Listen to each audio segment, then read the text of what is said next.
আসসালামু আলাইকুম, সবাই কেমন আছেন? এগুলো হলো পানির বোতল ভরা এগুলো রাখছি বলতেছে যারা সমুদ্রে আসে হাত পা ধোয়ার জন্য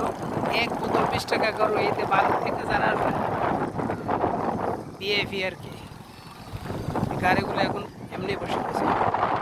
এই যে কাকা কাজ করতেছে পানির বোতলের পানি ভরতেছে না